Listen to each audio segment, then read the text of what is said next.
เฮาทำบุญตั้งใจไว้ดีแล้วแต่อยู่บ้านตั้งใจมาแล้วพอมาวัดแล้วก็อย่าให้มันขาดทุนให้มันได้กำไรกลับเมื่อบ้านมาวัดมันก็มีคุณก็มีโทษก็มีขึ้นอยู่ว่าเฮาสิมาเอาอันเลือกเอาอันใดถ้าเฮ็ดบุญก็ได้2 เท่าถ้าเฮ็ดบาปก็ได้รับ2 เท่าคือกันเพราะฉะนั้นเฮาเลือกเอาเฮาสิเอาอันใดเฮามาแล้วก็มาเบิ่งจิตเบิ่งใจเจ้าของมาวัดจิตวัดใจเจ้าของเบิ่งความรู้สึกนึกคิดพอเฮามาแล้วเห็นนั่นเห็นนี่เบิ่งว่าหมู่เขาเฮ็ดจังไดหมู่อยู่ผู้อยู่ก่อนเป็นจังได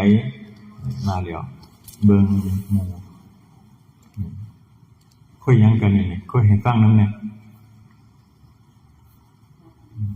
เล่าให้ฟังนำแหน่บอกดังๆแหน่จังได้ยินนำกันเบิดทุกคนคันเว้า2 คนหมู่บ่ได้ยินนำเวลามาวัดก็เบิ่งความรู้สึกนึกคิดของเจ้าของเวลาเขามาในศาลาก็ต่างคนก็ต่างเฮ็ดหน้าที่ของไผของมันผู้เค้นพระเขาก็เค้นไปผู้บ่มีหน้าที่ก็นั่งเบิ่งลมเจ้าของไปเบิ่งลมหายใจทำสมาธิของเจ้าของไปถ้าอยู่วัดใหญ่หลวงพ่อเพิ่นหายแล้วเด้คุยกันคือสิว่าเพิ่นสิเว้าเพิ่นโลด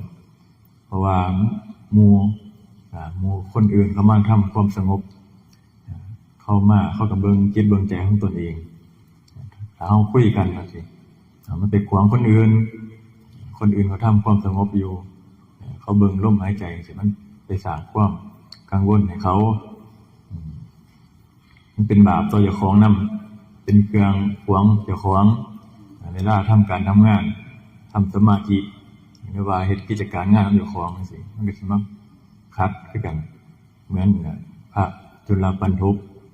ในสมัยพระพุทธเจ้ากัสสปะเพิ่นได้บวชเป็นภิกษุก็สอนภิกษุอยู่ก็มีผู้หนึ่งท่องจำเรียนพระไตรปิฎกบ่ได้เพิ่นก็เลยไปล่อเลี้ยงไปล่อกันว่าท่องจำบ่ได้จังซั่นจังซี่พอมาศาสตร์ปัจจุบันมาเกิดในศาสตร์ปัจจุบันในพุทธกาลก็ได้เป็นคนที่ท่องจำบ่ได้เพียงแค่บทคาถาสั้นๆ